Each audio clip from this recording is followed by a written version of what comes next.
Bismillahirrahmanirrahim. Assalamualaikum warahmatullahi wabarakatuh.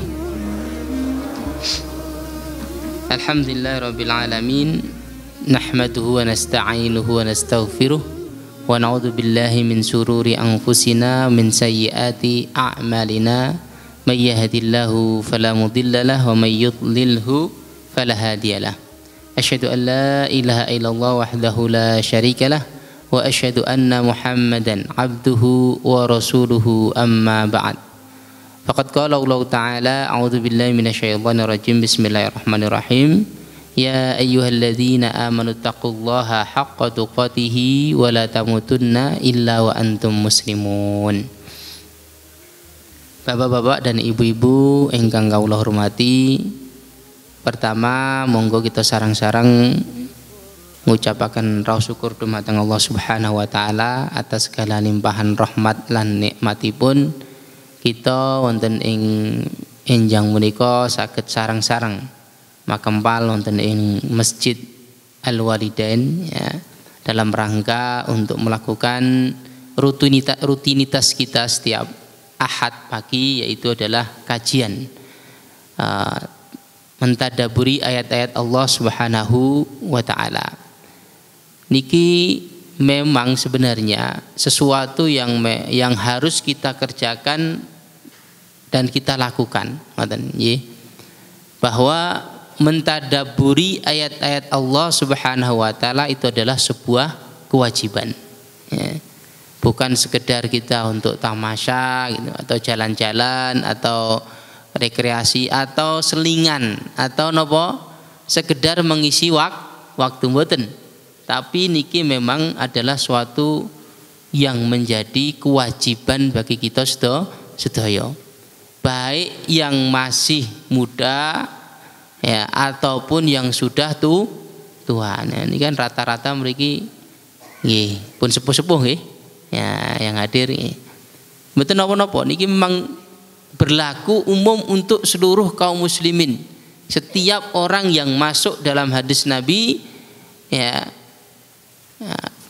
thalabul ilmi fardhatun ala kulli muslim. Ya, setiap muslim masuk, dia adalah seorang muslim dan muslimah, maka dia wajib terkena napa? Kewajiban untuk thalabul ilmi. Ya.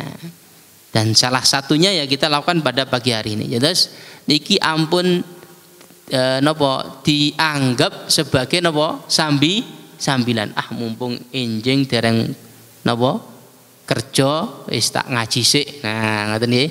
Mboten, tapi memang harus kita menyiapkan, meluangkan waktu untuk hadir di majelis taklim ini, ya. Ya bisa di sini, bisa di tempat yang lain, bisa di mana saja. Intinya kita adalah selalunya mari kita mempelajari ayat-ayat Allah Subhanahu wa taala. Alhamdulillah Allah berikan ya kita ini termasuk di antara yang sedikit dari saudara-saudara kita kaum muslimin yang mau belajar, ya, yang mau nopo ngaji. Soalnya nopo ya punya keinginan untuk ngaji. Allah berikan nikmat kita untuk bisa ngaji, itu sudah nikmat yang luar biasa loh Pak. Betul. Ya, apalagi hari Ahad nih, hari Ahad ini mungkin sekedap meleh jam pinten nggih?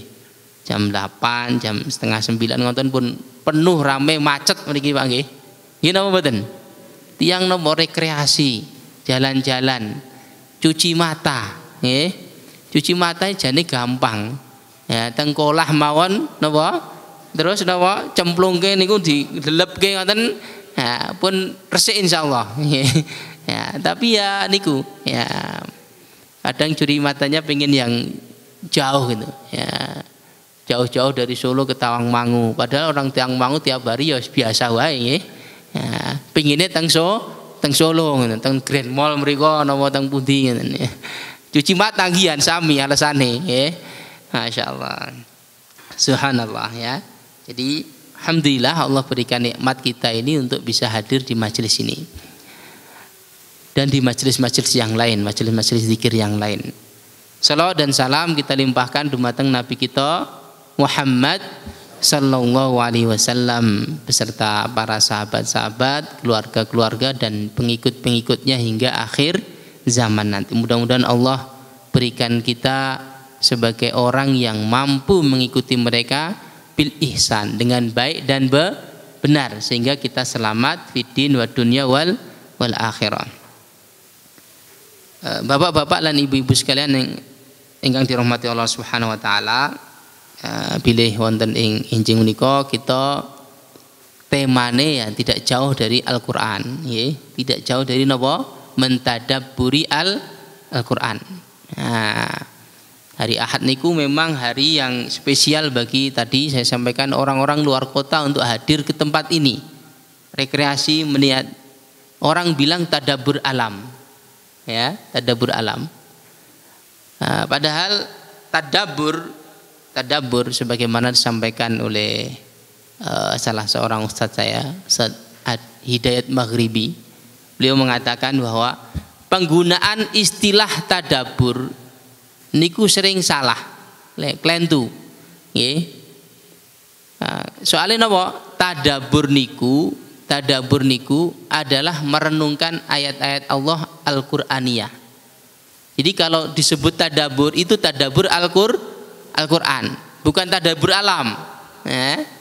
Bukan tadabbur alam. Sering kita pakai misalnya tadabbur alam, padahal yang benar kalau alam itu tafakkur. Awalam yatafakkaru ma fis samawati wa ma fil ard. Tidakkah mereka memikirkan, berpikir, ya, memikirkan apa-apa yang ada di langit dan bumi, gitu. Dan ayat-ayat yang kaitannya dengan tadabbur semuanya menunjukkan kepada Al-Qur'an. Jadi maknanya tadabbur itu Al-Qur'an. Ya. Afala yatadabbaruna al-Qur'an walau kana min indi ghairillahi lawajadu fihi ikhtilafan katsira. Ya. Tidakkah mereka mentadabburi napa? Al-Qur'an. Terus senes mentadabburi alam, tadabbur Al-Qur'an. Kalau seandainya Al-Qur'an itu datang dari sisi selain Allah, ya, maka akan ada padanya ikhtilafan katsira. Apa? Perselisihan, pertentangan yang banyak. Ya, pertentangan yang banyak. Jadi dalam Al-Qur'an itu ada 4 kata tadabbur, semuanya menunjuk kepada apa? Ayat Al-Qur'an. Sebagaimana yang dikatakan oleh Syekh Utsaimin rahimahullah, beliau mengatakan bahwa barang siapa yang ingin memperkuat, memperdalam atau menjadikan kuat tauhid uluhiyahnya, ya, maka hendaklah dia mentadabburi Al-Qur'an. Ya. Dan barang siapa yang ingin kuat tauhid rububiyahnya, maka hendaklah dia mentafakuri alam, ya. Jadi tafakkur alam, melihat yang duru ayat Allah, melihat ayat-ayat Allah yang sifatnya kauni, alam semesta ini, langit, bumi, laut, sungai, tanaman, manusia dan lain sebagainya, itu akan memperkuat, akan meningkatkan tauhid kepada Allah yang sifatnya adalah tauhid rububiyah. Tauhid rububiyah niku napa? Yaitu ifradullahi bil khalqi wal mulki wa tadbir. Mengesakan Allah dalam penciptaan, dalam penguasaan, kekuasaan, dan dalam apa? Pengaturan alam ini. Oh, alam ini ada yang menciptakan, ada yang mengatur, ada yang menguasai. Siapa? Allah Subhanahu wa ta'ala. Sehingga kita mendengar banyak para ilmuwan itu yang ketika dia bereksperimen dengan ilmu di bidang mereka masing-masing, kemudian memiliki suatu kesimpulan bahwa Allah itu ada. Ya, yang menciptakan alam itu adalah Allah. Ya, itu. Adapun mentadabburi ayat-ayat Allah Subhanahu wa taala yang sifatnya Quran, ya, yang sifatnya Quran, maka akan menguatkan daripada tauhid uluhiyah. Mau tauhid uluhiyah? Apa tauhid uluhiyah itu? Ifradullahi bil ibadah. mengesahkan Allah dalam apa? Peribadahan, dalam menyembah, dalam beribadah, beramal. Ya. Ya. Itu. Sehingga kewajiban kita adalah mari bersama-sama tafakur alam dan tadabbur Quran. Ya. Bagi mereka yang mungkin dari jauh, dari luar kota ke sini dalam rangka untuk tafakur alam, alhamdulillah, itu juga baik. Tapi kalau sekedar cuman rekreasi, ya, kalau cuman sekedar jalan-jalan, apalagi untuk yang maksiat, bahkan itu la haula wala quwata illa billah. Afala yatadabbaruna al-Qur'an walau kana min indi ghairillahi lawajadu fihi ikhtilafan katsira.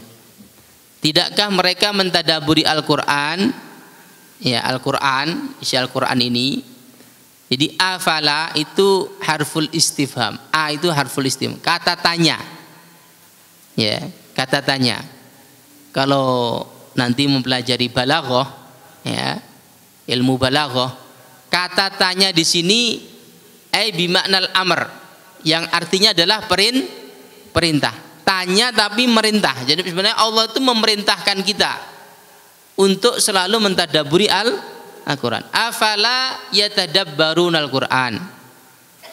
Disebutkan juga dalam surat Muhammad, ya. Surat tadi surat An-Nisa ayat yang ke-82, dalam surat Muhammad ayat yang ke-24. Hampir-hampir sama, tetapi Allah menutupnya dengan kalimat yang berbeda. Afala yatadabbarunal Qur'an am ala qulubihim aqfaluha, ya. Am ala qulubin aqfaluha. Tidakkah mereka mentadabburi Al-Qur'an atau dalam hati mereka itu ada kuncinya, terkunci, ya. Masya Allah, subhanallah. Jadi orang yang tidak mau mentadabburi Al-Qur'an, ya, orang yang tidak mau mempelajari Al-Qur'an, merenungkan Al-Qur'an, itu seakan-akan hatinya terkunci dari kebenaran, ya. Tertutup hatinya, ya. Hatinya menjadi keras, ya. Itu bagi orang yang tidak mempelajari, mentadabburi Al-Qur'an. Maka mari kita merenungkan, sudahkah kita mentadabburi Al-Qur'an? Bukan hanya membacanya. Membaca memang berpahala, ya. Karena Quran itu al-muta'abbad bitilawatihi, ya kan? Kalamullah al-muta'abbad bitilawati. Kalam Allah yang kalau kita baca itu kita akan apa? Termasuk daripada ibadah, berpahala. Ya. Tetapi bagi kita membaca saja, tadabbur Al-Qur'an itu bukan sekedar membaca. Tadabbur Al-Qur'an itu dibarengi dengan memahami, mempelajari dan mengamalkan serta mendakwahkan Al-Qur'an. Jadi tahapannya apa? Membaca, kemudian apa? Memahami, menghafal, ya, menghafal dulu, kemudian memahami, kemudian apa? Mengamalkan, dan yang terakhir mendakwahkan.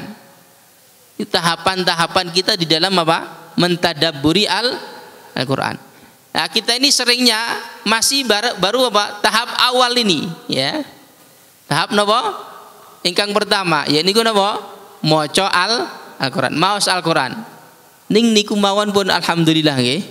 Masya Allah, ya, subhanallah, ya. Bisa baca Al-Qur'an saja, menekuninya, ya, menjadikannya wirid, itu sudah alhamdulillah, ya, sudah alhamdulillah. Tahapan, tapi rata-rata di tahapan pertama ini, ya, tahapan pertama ini. Afala yatadabbaruna Al-Qur'an? Tidakkah mereka mentadabburi Al-Qur'an? Tadabbur Al-Qur'an, kata tanya ini adalah perintah. Hendaknya kalian tuh mentadabburi Al-Qur'an, ya. Di dalam ilmu balaghah, kata tanya itu ada banyak sekali maknanya. Ada perintah, ada larangan, ada penghinaan, ada ikhtiar, ada macam-macam. Ya. Nah, termasuk salah satunya adalah al-amru, ya, yufidul amr. Ya. Al-istifham yufidul amr. Kata tanya yang fungsinya adalah untuk memerintah kita supaya mentadabburi Al-Qur'an. Ya. Jadi bapak-bapak dan ibu-ibu sekalian yang dirahmati Allah Subhanahu wa taala, ada sebuah kisah mu'alaf. Ini mantan geng di Amerika Serikat. Ya, di Amerika Serikat. Dia suatu saat bersama temannya yang agak pintar gitu ke perpustakaan. Kemudian temannya itu meminjam semua buku-buku banyak, ada limitnya, ada batasannya, tidak boleh lebih dari sekian. Pas mau pulang dia melihat temannya itu melihat Al-Qur'an. Temannya melihat Al-Qur'an. Kata dia, saya mengingat kitab itu, saya mau membaca kitab itu. Dia yang geng ini temannya juga geng juga, tapi ya rodok pinter gitu. Kalau dia bodoh gitu ya, nggak terlalu perhatian dengan pelajaran. Kamu pengen Al-Quran itu, kamu pengen itu buku itu, nggak tahu kalau itu Al-Quran, kamu tahu buku itu, kamu pengen buku itu. Baik, saya ambilkan. Diambil itu bukan dipinjam, tapi dicuri, Pak. Ya. Sama dia. Ini kan dia ahli, Qurannya besar, ya. Ada terjemahan Inggrisnya. Dicuri sama dia. Dicuri, kemudian temannya itu ikut nginap di rumahnya, dibaca semuanya, semua buku dibawa kecuali Al-Quran itu. Ya. Semua buku dibawa kecuali Al-Quran. Kemudian sampai pada suatu ketika temannya ini ya juga mengalami kematian, mati karena perang antar geng. Kemudian dua temannya juga disiksa oleh atasan gengnya itu dan dibunuh. Dia berpikir, kalau teman saya juga mengalami seperti itu, bisa jadi juga saya akan mengalami yang sama. Nanti saya dibunuh juga. Akhirnya dia tidak percaya dengan semua manusia, semua orang, tidak mudah percaya dengan semua orang. Di rumah dia sendirian, bingung. Di tengah-tengah kebingungan itu dia melihat Al-Quran, satu-satunya buku yang ada di rumahnya. Ya, satu-satunya buku yang ada di rumahnya. Daripada dia jenuh, daripada saya jenuh, saya baca aja tuh bukunya. Ketika dia baca surat Al-Fatihah, surat Al-Baqarah, seterusnya, tidak mau berhenti, Pak. Tidak mau berhenti. Padahal yang dibaca terjemahannya, bukan Arabnya tuh. Bayangkan, ya, subhanallah. Yang dia baca terjemahan Inggrisnya, tidak mau berhenti. Dan semua yang disebutkan dalam Al-Quran, yang diperintahkan dan yang dilarang, semua dia tinggalkan. Mulai dia tinggalkan alkohol, dia mulai meninggalkan hal-hal yang diharamkan dalam Al-Quran, ya. Walaupun dia belum jadi Muslim, ya. Ada sampai melewati surat Al-Baqarah puasa 183, dia puasa, Pak. Ya nggak ngerti puasanya, pokoknya nggak makan nggak minum itu sampai dia merasa sakit perutnya baru makan, ya gitu. Nanti setelah itu nggak makan nggak minum lagi. Itu terjadi pada dirinya, dia merasakan ketenangan, baru dia kemudian datang kepada orang untuk bersyahadat. Ini orang non Muslim, nggak ngerti bacaan Al-Quran Arabnya. Dia hanya baca terjemahannya, tapi karena dia membaca itu kemudian dia pikirkan, dia tadabburi, dia renungkan, ya, kok masya Allah, ini subhanallah, semua kejadian-kejadian itu menjadikan dia yang perintah-perintah ada di situ menjadikan dia tenang, walaupun dia belum menjadi Muslim. Itu semangat dia baca sampai tuntas. Ya. Subhanallah, kita sebagai seorang Muslim yang sudah bisa membaca Quran, mungkin kapan terakhir kita mentadabburi Al-Quran? Ya, kapan?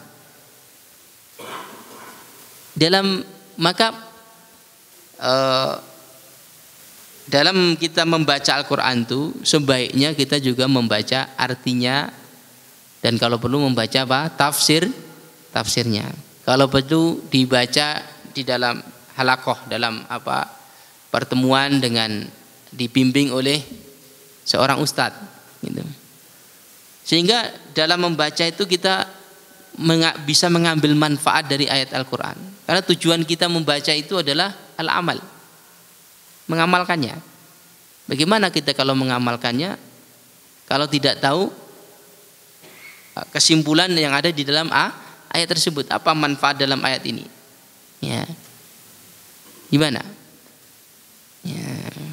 Walaupun boleh saja kita membaca terjemahannya gitu, baca Arab dulu 10 ayat kemudian baca terjemahannya, ya kemudian baca, kecuali kalau dia sudah ngerti bahasa Arab ya, seperti para santri-santri dan orang-orang yang lulusan pondok mungkin yang ngerti bahasa Arab nggak perlu ya, tapi perlu mentadabburinya ya. Sehingga di dalam surat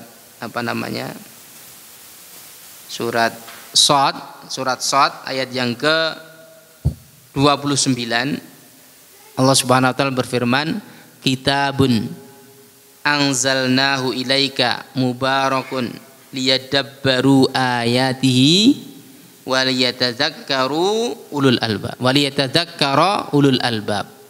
Kitabun anzalnahu mubarakun, kitab yang kami turunkan yang memberikan berkah. Lalu Al-Quran memberikan apa? Berkah. Liyadabbaru ayatihi, supaya ayat-ayatnya ditadaburi, direnungkan, dipelajari, didalami, digali maknanya. Ya, apa yang terkandung dalam ayat itu? Bagaimana kita mengamalkannya? Itu tujuan kita membaca Al-Quran. Bukan sekedar membaca saja. Sehingga kadang-kadang kita berat untuk baca. Ya. Liyadabbaru ayatihi waliyatadzakkara ulul albab, dan supaya mereka apa? Mengingat tujuan hidup di dunia ini untuk apa? Bagi orang-orang yang berakal, lubun akal ya. Bagi orang-orang yang punya akal, bagi orang-orang yang mau berpikir ya, berpikir.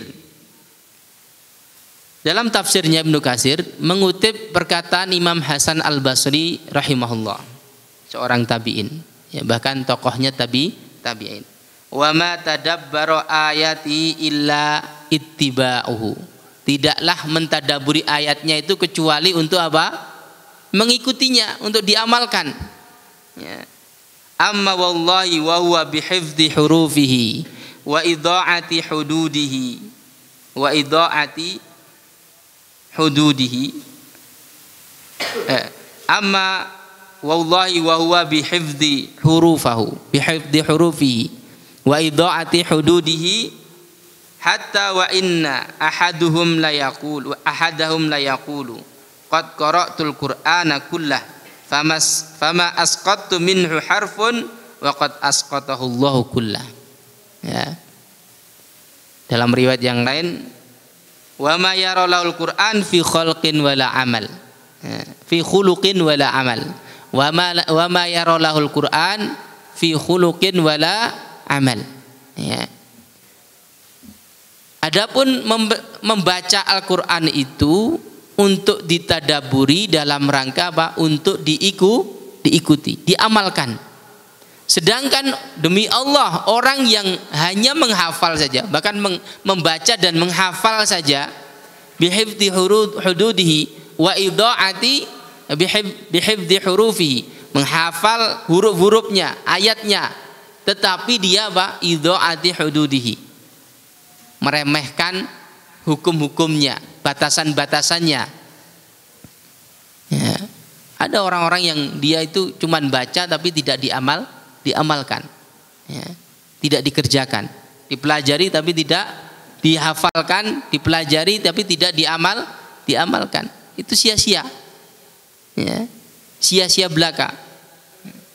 Sehingga apa? Dia mengatakan aku sudah membaca Quran semuanya, tetapi dia tidak melihat di situ di dalamnya ada akhlak dan ada amal.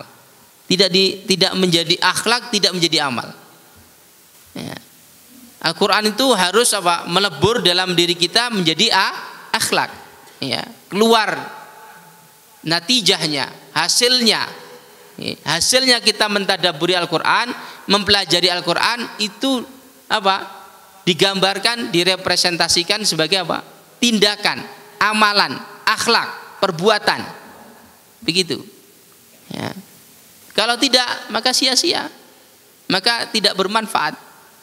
Ya. Tidak ada manfaatnya. Nah, jadi tadabbur ayat tujuannya apa?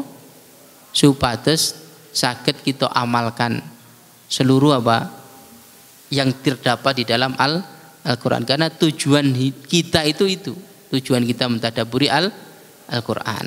Ya. Maka mari kita yang sudah bisa membaca Quran, sing dereng saged maca Quran, belajar maca Quran. Sing sampun saged maca Quran, ditambah lagi dengan apa? Mentadabburi Al-Quran, mentadabburinya, ayatnya, ditadabburi. Ya. Hatta Kiai Gus Bahauddin Salim, ya, itu mengatakan Al-Quran itu sesuatu yang mudah untuk kita pelajari. Boleh-boleh saja kita membaca artinya, karena itu bahkan kalau seandainya itu karena Al-Quran itu apa? Petunjuk. Bagaimana kita ini bisa mengetahui petunjuk kalau kita sulit untuk mempelajarinya? Mudah untuk dipelajari. Baca saja itu mempengaruhi dirinya, bahkan terjemahannya saja mempengaruhi apa? Hatinya. Sebagaimana yang cerita yang saya sampaikan tadi, mu'alaf dari Amerika tadi. Ya. Ini orang yang nggak pernah mendengar Al-Quran, nggak tahu bahkan itu buku itu artinya apa namanya, buku Al-Quran, malah nggak ngerti awalnya, ya. Sehingga membacanya, kita membaca artinya itu mempengaruhi daripada apa? Hati kita, untuk tadabbur ayat. Maka saran saya pribadi bagi orang yang belum tahu bahasa Arab, ketika membaca Al-Quran juga dibarengi dengan membaca apa? Terjemahannya. Tidak apa-apa membaca terjemahannya. Nanti kalau ada sesuatu yang muskil, kita baru tanya kepada ustadz, kepada ahlinya, ya, pada ahlinya. Mengatakan,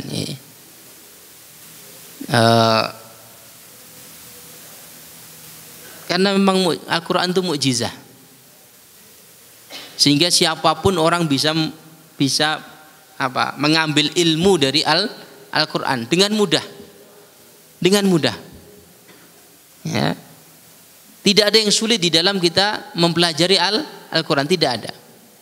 Menghafalnya saja sebenarnya Allah itu tegaskan dengan mudah. Walaqad yassarnal Qur'ana lidzikri fahal mim mudzakir. Dan kami mudahkan, ya, Al-Quran itu untuk diingat, dimudahkan. Ngafalnya mudah sebenarnya, ya. Apalagi membacanya saja, apalagi mentadabburi mudah. Jangan kita merasa sulit, jangan wah Al-Quran itu bahasa Arab susah, huruf-hurufnya susah. Karena kalau kita bersuudzon, itu namanya suudzon kepada ilmu, suudzon kepada Allah, ya. Jadi monggo bapak-bapak dan ibu-ibu sing dereng saged maca Quran. Kan wonten nih dereng saged maca Quran. Insyaallah sampun nggih. Ya, rakyat Al-Fatihah nggih. Hafal wae, Anas, Al-Falaq hafal ini. Ya, mboten napa-napa nggih. Mudah, dimudahkan. Kalau kita ngomong sulit maka akan kesulitan. Ya. Ada seorang syekh, namanya Syekh Muhammad bin Hambal bin Al-Hasan Asy-Syinkiti, dari orang Syinkit. Syinkiti, daerah Syinkit, daerah Afrika Barat, ya, Mauritania, Maghribi, ya, daerah-daerah sana, daerah Maroko, ya. Ya, itu memang daerah yang terkenal melahirkan para ulama. Banyak sekali ulama-ulama dari daerah tersebut, ya. Itu ngapal Qur'annya cuman pakai lauh, pakai papan ngaten pakai papan nulis sendiri ya. Nanti distorkan tulisannya, setorkan bacaannya dihafal. Terus begitu. Ya. Dinulis sendiri, setorkan tulisannya, setorkan hafalannya bacaannya dihafalkan. Nggak ada listrik. Ada yang pernah datang ke sana katanya nggak ada listrik, nggak ada, susah sinyal. Ya. Pokoknya memprihatinkan. Tapi masya Allah, subhanallah ya, mengeluarkan dari daerah situ tuh mengeluarkan banyak sekali para ulama. Ya. Beliau mengatakan la tasu'u bil ilmi dhannan, la tasu'u bil ilmi dhannan, fa inna su'adh dhanni bil ilmi atabu. Ya. Jangan kamu suudzon dengan ilmu. Jangan kamu menyangka yang buruk dengan ilmu, karena persangkaan yang buruk terhadap ilmu itu akan Atabu, menghancurkanmu. Maksudnya apa? Nek kita itu menyangka wah baca Quran atau mempelajari Al-Quran sulit, susah, karena saya sudah umurnya 60 tahun, 70 tahun. Akhirnya oleh Allah benar-benar dikasih susah. Begitu. Atau ya kita celaka sendiri, kita binasa sendiri. Kita benar-benar sulit akhirnya. Ya. Kita harus apa? Harus husnudzon kepada Allah. Berbaik sangka kepada Allah, berbaik sangka kepada ilmu. Mudah. Al-Quran itu mudah untuk dibaca. Nyatanya apa? Nyatanya seluruh dunia ini ya, beda warna, beda kulit, beda ras, beda bangsa, beda bahasa, oleh Allah Subhanahu wa taala dijadikan mereka apa? Mampu menghafal Al-Quran. Ini mukjizat Al-Quran. Ya, salah satu mukjizat apa? Al-Quran. Mudah kita mempelajarinya, membacanya mudah ya. Jadi ibu-ibu, bapak-bapak nggih nek sing dereng saged maca Quran, coba dibuka pikirannya, dibuka hatinya. Ya Allah, saya ingin baca Al-Quran. Sebelum saya mati, saya ingin bisa baca Quran. Ya, mudahkanlah saya mempelajari Al-Quran. Mudahkanlah saya ngajinya, mudahkanlah saya mendalaminya. Allah Subhanahu wa taala akan bukakan itu. Ya. Allah Subhanahu wa taala akan apa? Berikan itu ilmu. Ya. Karena itu memang perintah dari Allah Subhanahu wa taala untuk kita apa? Mempelajarinya. Mari dari mulai sekarang punya azam yang kuat, punya tekad yang kuat supaya bisa baca Quran. Sing dereng saged maca Quran, nggih. Nah, mboten wonten gurune tak kuatah niki, mas-mas sing ganteng-ganteng teng ngisor niki saged nggih kan gratis, mboten napa-napa, mboten sah bayar. Ya. Nek izin kon teko dhewe nyang omahe ngoten ya. Ya. Tak tangkei teh ngoten nggih. Ya, napa kacang, napa anget-angetan ngoten nggih. Begitu, kita harus wajib niku hukumnya, Pak. Ya. Harus bisa baca Quran. Allah masih beri kesempatan kita hidup nih ya, untuk bisa baca Quran. Kita harus bisa menikmati itu. Membaca Quran itu harus bisa kita nikmati. Walaupun kadang artinya saja. Orang kafir saja yang nggak tahu menahu dengan Al-Quran bisa itu menikmatinya. Bisa ngambil manfaat darinya. Bisa mendapat hidayah dengannya. Kenapa kita tidak? Ya, kita muslim bertahun-tahun tidak pernah nyentuh Al-Quran, tidak pernah kita jadikan wirid. Ya, Syekh, saya dengarkan, saya ikut pelajarannya Syekh Labib, ya, Syekh Dr. Najib Labib Haji Abdullah ya. Nah, beliau ngajar di Salman Al Farisi ini. Tiap sore saya di sini belajar sama beliau. Kata beliau apa? Man laisa lahu wirid kal kird. Ya. Siapa yang enggak punya wirid, maka dia seperti kirdun. Apa kirdun? Nah, sing gelantung teng napa? Utan niku lho, Pak. Napa niku? Wis pokoke niku lah. Ya. Padha kaya menungso nggih. Ya. Man laisa lahu wirid kalkirin, bahwa kalkirin ya, siapa yang enggak punya wirid dia itu seperti apa?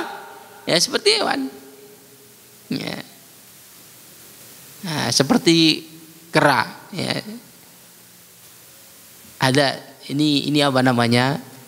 Ini sebenarnya sindiran bagi kita. Kita harus punya wirid tiap hari. Wirid itu sesuatu yang kita kerjakan tiap hari dari amal ibadah, termasuk membaca Al-Qur'an. Termasuk apa? Membaca Al-Qur'an. Ini penting baca Quran. Ya. Tadi saya sampaikan baca Al-Qur'annya itu sudah bermanfaat sebenarnya. Apa? Berpahala.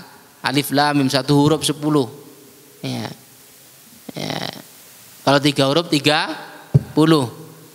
Ya. Kalau 1 lembar, kalau 1 juz, kalau 1 Al-Qur'an.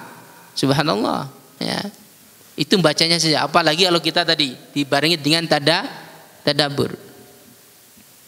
Orang kafir, orang yang enggak seumur hidup enggak pernah dengar Al-Qur'an, enggak pernah tahu Al-Qur'an, bisa memahami Al-Qur'an walaupun dari terjemahannya. Kenapa kita tidak? Ya. Ini kewajiban kita. Mari belajar Al-Qur'an, dikaji tiap hari, dibaca kayak mulai dari baca Qur'annya kalau sudah bisa, kemudian baru terjemahkannya. Mukjizat. Afala yatadabbaruna al-Qur'an, tidakkah mereka mentadabburi Al-Qur'an? Am ala qulubin aqfalu, atau hatinya memang tertutup. Kalau kita ini tidak baca Al-Qur'an, itu membuat hati kita tertutup. Hati kita gelap. Hati kita terkunci dari apa? Hidayah, dari petunjuk. Al-Qur'an petunjuk. Kalau enggak kita baca, mana bisa kita tahu petunjuknya? Mana bisa kita tahu petunjuknya? Afala yatadabbaruna al-Qur'an walau kana min indi ghairillahi lawajadu fihi ikhtilafan katsira. Kalau itu Al-Qur'an datang dari selain Allah akan banyak kontradiksi. Ya. Ada kisah lagi. Seorang pendeta dari Jamaika, ya. Nah, saya senang tuh baca ngelihat di YouTube itu orang-orang mu'alaf itu. Ya, kalau kita tuh mendengarkan ceritanya mu'alaf itu, masya Allah, subhanallah. Kita itu seakan-akan kita itu muslim menyia-nyiakan keislaman kita dari sejak lahir. Betul. Ya. Dia itu seorang pendeta sebelumnya ya, karena dia melihat tim pendeta kan tiap hari ya berhubungan dengan Injil. Dengan kitabnya, dia baca, dia pelajari, banyak sekali kontradiksi, pertentangan, ya, begini dan sebagainya, sehingga akhirnya dia bingung, dia kemudian ragu-ragu, kemudian dia menjauhi gereja, ya, akhirnya berhenti. Dia setiap tanya kepada orang yang dia kenal, yang dia lebih paham, lebih ngerti dalam kitab Injil, selalu jawabannya sama. Oh, kamu ini tersesat, kamu ini keliru, kamu ini salah, kamu ini begini, disalahkan terus. Akhirnya sampai dia ketemu, ya, dia mengantarkan temannya yang juga masih kafir sebenarnya, ketemu dengan syekh, mungkin dia mau tanya sesuatu. Kemudian dia ikut nemeni sampai dia diberi Al-Qur'an. Dia baca semua Al-Qur'an tuh. Ya, seperti tadi, karena orang baru pertama kali, dia baca terjemahannya. Dia baca semua pertanyaan-pertanyaan, semua kontradiksi dalam Injil itu ada semua dalam Al-Qur'an, dan Al-Qur'an tidak ada kontradiksinya. Ya. Tidak ada pertentangannya. Tidak ada sesuatu yang yang salah gitu, yang keliru. Ya. Ini orang kafir, dia bisa mengambil manfaat dari Al-Qur'an. Afala yatadabbarul Qur'an walau kana min indi ghairillahi lawajadu fihi ikhtilafan katsira. Kalau datang itu Al-Qur'an itu dari selain Allah, pasti banyak sekali pertentangan. Banyak kontradiksi. Ya. Yaqulu ta'ala amiran ibadah. Dalam mengomentari ayat ini, Ibnu Katsir juga mengatakan Allah berfirman amiran bi ibadi. Amiran ibadah, memerintahkan para hambanya. Nah, perintah. Padahal ayatnya apa? Afala yatadabbarun. Tidakkah mereka? Pertanyaan. Jadi pertanyaannya ini adalah perintah sama. Yaqulu ta'ala amiron bi ibadihi. Allah mengatakan, berfirman sebagai bentuk perintah kepada hambanya. Untuk apa? Bitadabburil Quran. Untuk mentadabburi Al-Quran. Ya. Tadabburi Al-Quran. Syekh Dr. Zakir Naik itu mengatakan, ya, kata ikhtilaf yang artinya kontradiksi dalam Al-Quran itu hanya satu, dalam ayat ini saja. Ya. Itu menunjukkan bahwa Al-Quran itu memang tidak ada ikhtilafnya, tidak ada kontradiksinya, bahkan apa? Bahkan kata-kata kontradiksi juga nggak ada, kecuali satu ini saja. Gitu. Itu menunjukkan mukjizat Al-Quran. Al-Quran itu mukjizah. Mawal mukjizah. Apa itu mukjizah? Amrun khariqul adah. Suatu perkara yang di luar kebiasaan. Khariqul adah. Yaj'aluhullahu ala yadin man yuda'il nubuwah. Yang Allah berikan kepada orang yang mengaku sebagai nabi. Ya. Wa tahadda bihi, dan menantang orang lain untuk melakukannya. Ya. Wa adamul aridhah, dan tidak ada yang bisa melakukannya. Itu namanya mukjizat. Makanya Nabi Musa punya tongkat. Tongkatnya bisa berubah menjadi apa? Ular. Sihir juga bisa, tukang sihir bisa bikin tongkat. Tapi apa? Ketika diadu, yang menang tongkatnya Nabi Musa, nggak ada yang bisa mengalahkannya. Itu. Wa tahadda bihi wa adamul aridhah.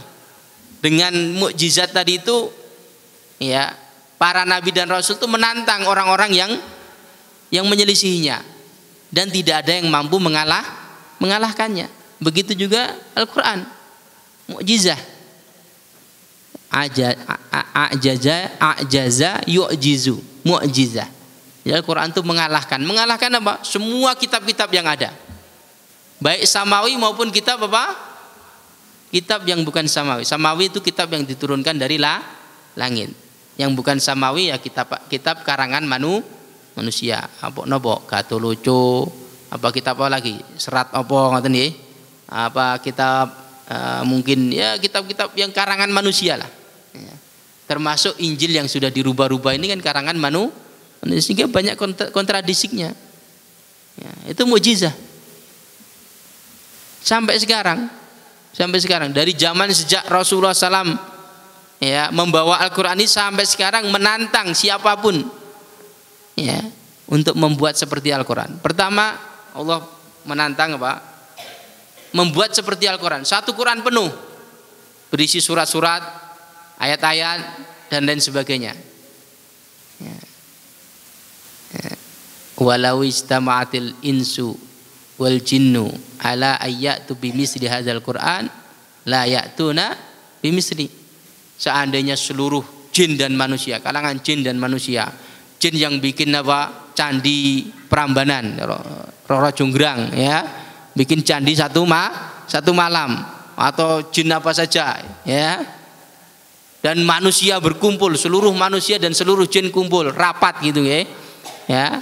Untuk membuat satu kitab seperti Al-Quran, layak tuh Nabi misli. Mereka nggak mampu membuatnya. Ya. Kalau begitu, ya kalau nggak bisa Pak, nggak bisa satu Quran, udah. Kata Allah Pak, fa'tu bi suratim mim misli. Datangkan satu surat saja, seperti Al-Quran. Ya. Satu surat saja, bukan seluruh Al-Quran, tapi satu surat. Ya. Nggak mampu juga, fa'tu bi asri suwarin min. Ya. Datangkan beberapa ayat. Ya. Datangkan beberapa ayat saja. Buatlah satu ayat saja. Nggak mampu juga. Sampai sekarang mukjizah berlaku sampai hari kiamat nanti.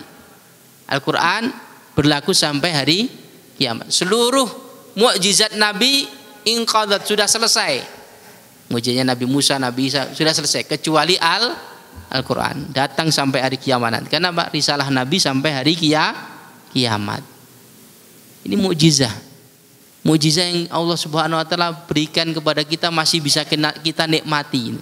Masih bisa kita rasakan, masih bisa kita apa? Menerima. Kalau orang Kristen, orang Yahudi, mukjizatnya sudah selesai semua. Ya.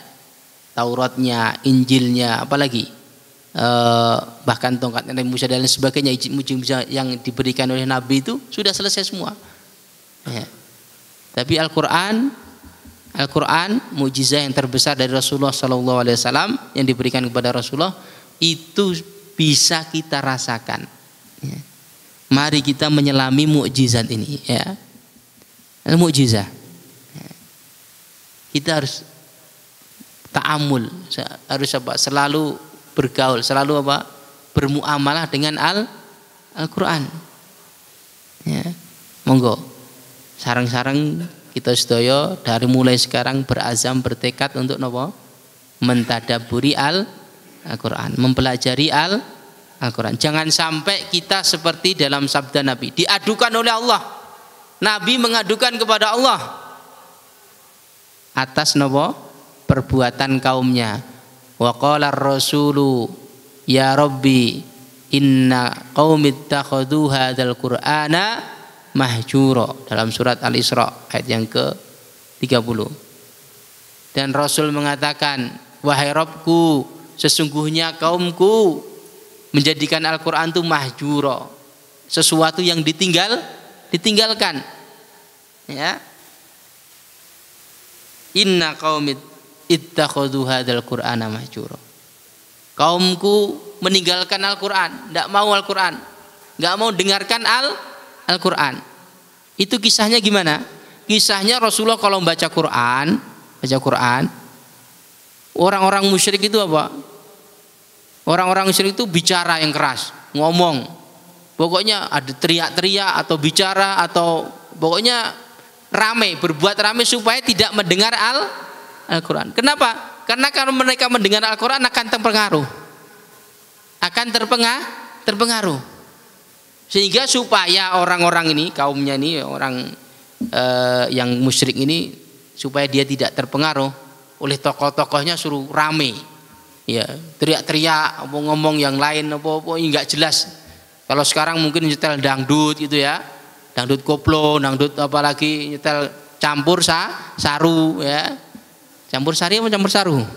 Ya, isinya saru soalnya campur sari ini, ya. Kelenengan atau macam supaya nggak dengar Al-Quran. Ya. Masya Allah, Subhanallah. Apalagi kalau kita baca tafsirnya, tafsir Ibnu Katsir ayat ini, dalam ayat ini. Bukan hanya itu kalau terjadi dulu zaman masa orang-orang musyrik. Begitu mereka menentang Al-Quran itu seperti itu caranya. Jadi kalau setel pengajian, mereka nyetel dangdutan gitu. Ini dangdutan Arab misalnya ya. Atau nyetel apa yang lain keras-keras supaya nggak dengar Al-Quran. Ya, karena mereka orang Arab, tahu ya bahasa Arab. Jadi kalau mendengarkan Al-Quran bisa terpengaruh, bahaya. Ya. Yang nggak tahu aja cuman baca terjemahannya aja terpengaruh. Ya, coba kalau nanti lihat di YouTube itu banyak orang mualaf. Seringnya apa? Selalunya dia membaca Al-Quran terpengaruh. Baca Al-Quran terpengaruh. Padahal terjemahannya Ustadzah siapa itu yang Irene, Hajah Irene Handoko ya, yang terkenal, yang daiyah nasional ya, mantan biarawati, itu pertama kali juga mendapat hidayah dari membaca Al-Quran. Dia membaca Quran harusnya dari kanan ke kiri, ya, karena dikira seperti buku Injil, dari kanan dan dari kiri ke kanan seperti buku biasa. Dia yang pertama baca apa? Surat Al-Ikhlas, Qul huwallahu ahad. Katakanlah Allah itu Maha Esa, hanya satu. Lah ini jawaban dia. Dia bertanya kepada semua biarawati, kepada apa pastor, kepada siapa saja. Selalunya tentang Trinitas itu gagal paham, ya, tidak memuaskan.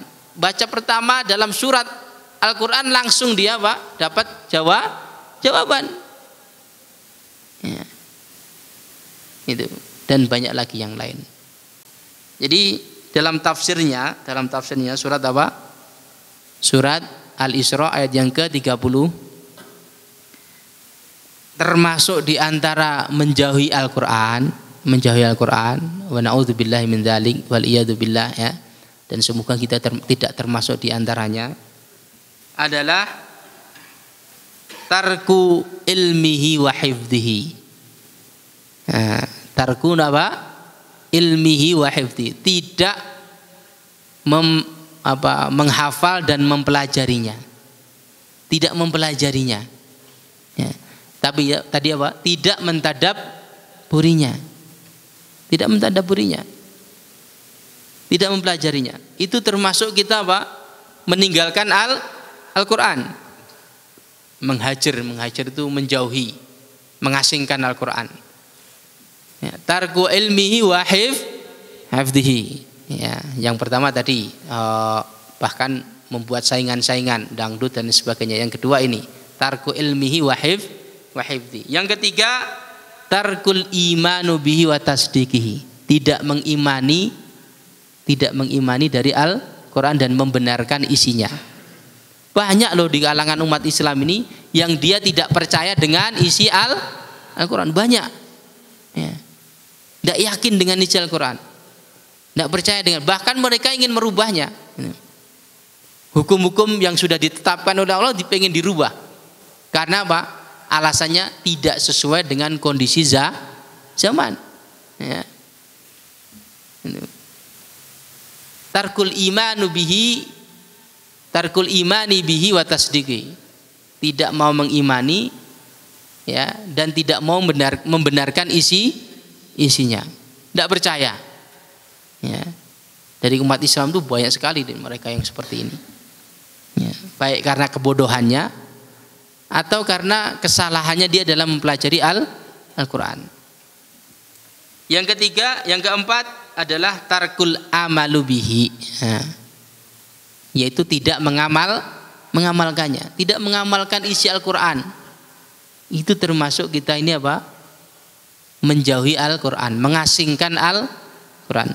Sudah menghafal, sudah mempelajari, tapi tidak mengamalkannya. Ini juga termasuk apa? Menghajar atau mengasingkan Al-Qur'an, menjauhi Al-Qur'an. Dan yang kelima adalah al-udulu anhu ila ghairihi. Al-udulu anhu ila ghairihi. Dia lebih condong, lebih senang, lebih suka mendengarkan selain Al-Qur'an. Ini hati-hati ini. Ini termasuk juga apa? Mengasingkan Al-Qur'an. Kita menjauhi Al-Qur'an. Condong lebih suka mendengarkan selain Al-Qur'an. Beliau contohkan apa? Min syi'rin. Nah, berupa apa? Puisi-puisi, syair-syair. Dia lebih senang syair-syair. Au qaulin atau perkataan.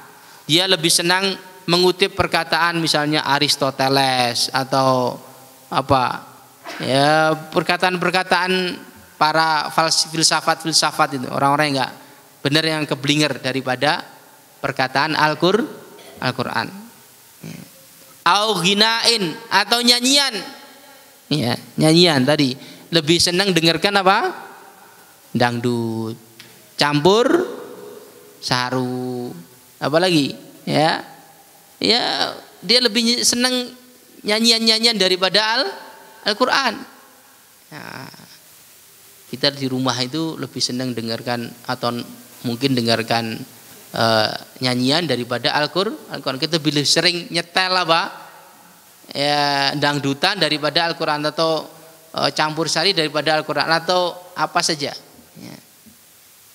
Ini termasuk apa? Tarkuhu, termasuk hijruhu.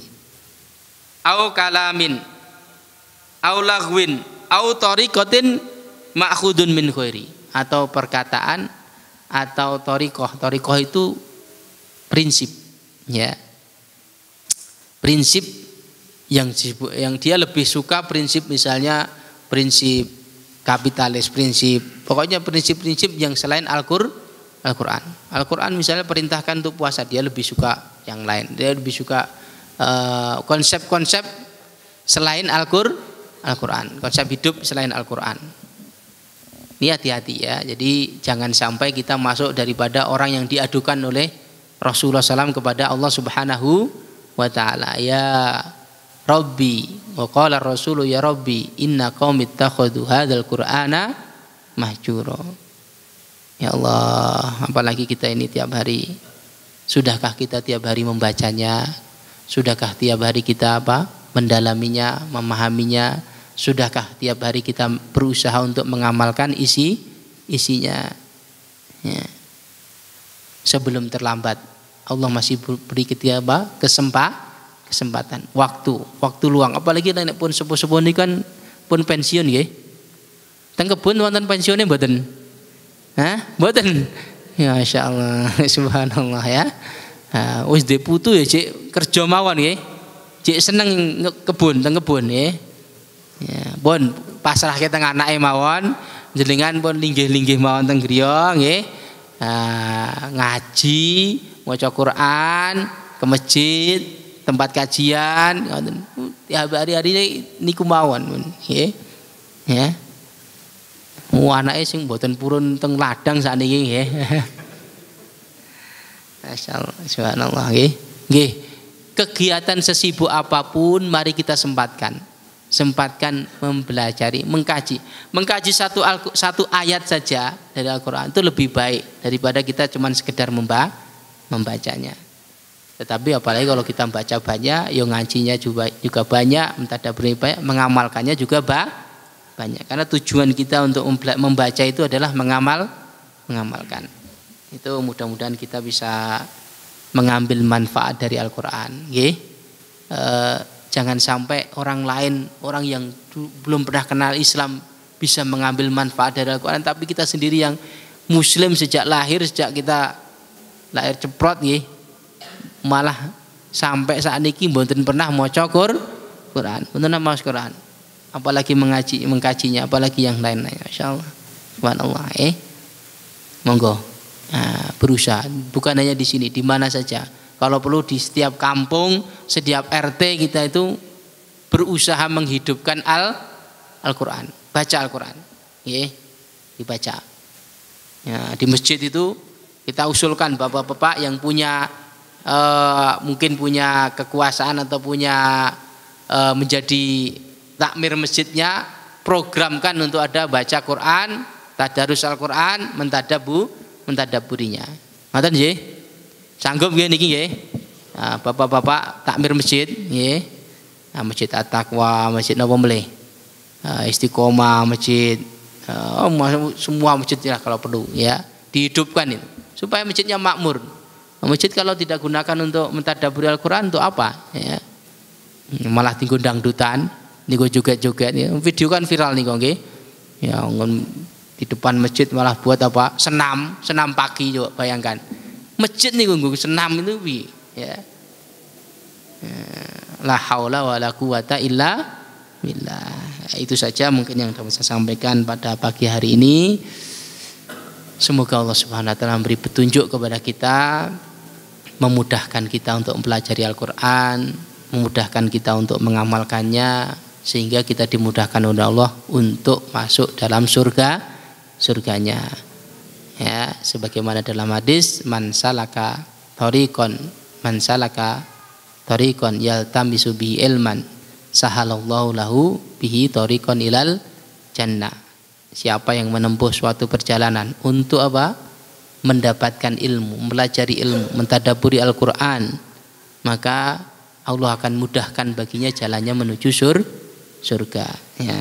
Aku qouli hadza wa wallahu alam bisawab wa billahi taufik ila qomit thoriq. Wassalamualaikum warahmatullahi wabarakatuh.